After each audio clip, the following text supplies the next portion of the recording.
Bonjour, je vous propose aujourd'hui de découvrir une résine ayurvédique encore peu connue du grand public, mais qui mérite pourtant toute notre attention dans l'accompagnement de l'hypothyroïdie. Il s'agit du gugul, extrait de Commiphora mucule. C'est une collègue praticienne qui m'a récemment demandé conseil sur cette plante et cela m'a donné envie de creuser un peu plus le sujet. Résultat, j'ai rassemblé pour vous les données issues des traditions, mais aussi les recherches scientifiques récentes et je vais tout vous partager ici de manière claire et sourcée. Mais avant d'aller plus loin, je vous rappelle que je ne suis ni médecin ni pharmacienne. Les données que je vous partage dans mes vidéos et mes articles sont issues de la recherche scientifique et de mon expérience de naturopathe et praticienne en herboristerie. Si vous avez des troubles de la thyroïde, je vous invite à consulter votre médecin traitant ou un endocrinologue. Alors, le gugul, c'est quoi exactement ? Eh bien, c'est une résine qui est utilisée depuis plus de 3000 ans dans la médecine ayurvédique, notamment pour les troubles métaboliques. On le connaît pour ses propriétés anti-inflammatoires, hypolipémiantes et même thyroïdiennes. On le retrouve notamment dans les préparations classiques ayurvédiques comme le triphala gugul ou le yograj gugul, utilisés pour purifier, assécher les tissus gras en excès et relancer les fonctions éliminatrices. Mais avant d'entrer dans le détail des actions du gugul, je me permets un petit rappel physiologique utile. La thyroïde produit majoritairement de la T4, qui est une hormone inactive. C'est la T3 qui est biologiquement active au niveau des cellules. Cette conversion s'opère principalement dans le foie, les reins et les tissus périphériques. Mais cette conversion, elle peut être perturbée dans de nombreuses situations. Stress chronique, inflammation, carence nutritionnelle, troubles hépatiques, etc. Le gugul, selon certaines études que j'ai pu trouver et que vous retrouvez en bibliographie de mon article en ligne sous cette vidéo, favoriserait cette conversion en améliorant à la fois la biodisponibilité de l'iode et l'activité des enzymes des iodinases qui sont essentielles à la transformation de la T4 en T3. On sait également que les personnes en hypothyroïdie présentent souvent une hypercholestérolémie ou une augmentation des triglycérides. Et c'est là que le gugul devient particulièrement intéressant.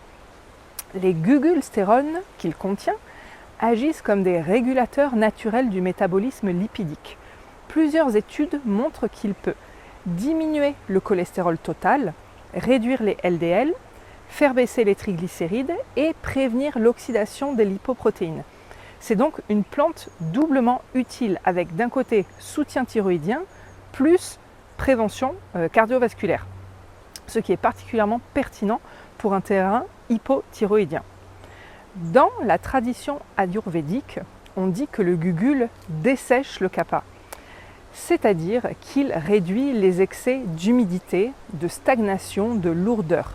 Ce concept se traduit assez bien sur le plan occidental.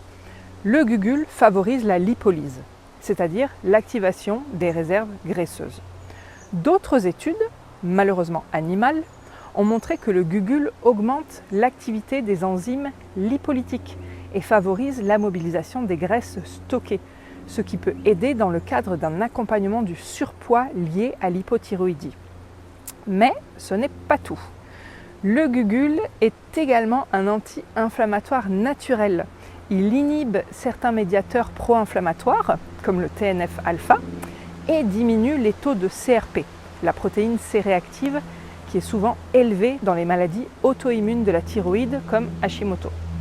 En calmant cette inflammation de fond, il peut participer à un meilleur équilibre immunitaire, sans pour autant avoir un effet immunosuppresseur. Alors, à ce stade, je vous propose maintenant une recette très simple pour fabriquer votre propre extrait hydroalcoolique ou teinture de gugul. Vous retrouvez cette recette détaillée également dans mon article sur mon site. Il vous faudra donc 100 g de poudre de résine de gugul, 500 ml de rhum à 55 degrés ou autre alcool fort. Les résines nécessitent un degré alcoolique élevé pour bien se dissoudre. Idéalement, vous pouvez utiliser un alcool à 70 ou 90 degrés si vous avez l'autorisation d'achat. Vous mélangez les 2 ingrédients et vous laissez macérer 10 jours en remuant chaque jour. Ensuite, vous filtrez avec un filtre à café, puis vous conservez dans un flacon teinté. Commencez ensuite avec une dizaine de gouttes, puis augmentez progressivement jusqu'à une cuillère à café dans un peu d'eau, 1 à 2 fois par jour. Petit détail, la teinture, elle devient trouble au contact de l'eau et c'est normal. En fait, les résines, elles réagissent ainsi et elles collent un peu au verre comme du pastis. Ensuite, au niveau des précautions et contre-indications. Comme d'habitude, on a en cas de grossesse et d'allaitement, ainsi que chez l'enfant.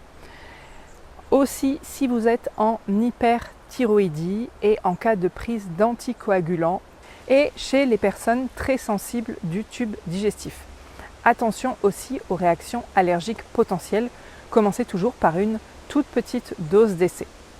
Voilà, donc si je résume mon propos en quelques mots, le Gugule va être intéressant chez les personnes en hypothyroïdie subclinique, fatiguées, à métabolisme ralenti, avec surpoids, hypercholestérolémie ou inflammation de bas grade, et en complément d'un accompagnement nutritionnel, drainage hépatique doux et soutien digestif. Mais toujours avec prudence en auto-immunité active, surtout si l'inflammation est déjà vive. Comme toujours, ces plantes sont des outils complémentaires à utiliser avec bon sens, à adapter au terrain de chaque personne et sans jamais se substituer à un suivi médical. Si cette vidéo vous a plu, n'hésitez pas à vous abonner à ma chaîne pour me soutenir ou à partager mon contenu autour de vous et dites-moi en commentaire si vous avez déjà utilisé le Gugule ou si vous avez des questions. Merci d'avoir pris ce moment avec moi et à très bientôt pour une prochaine vidéo.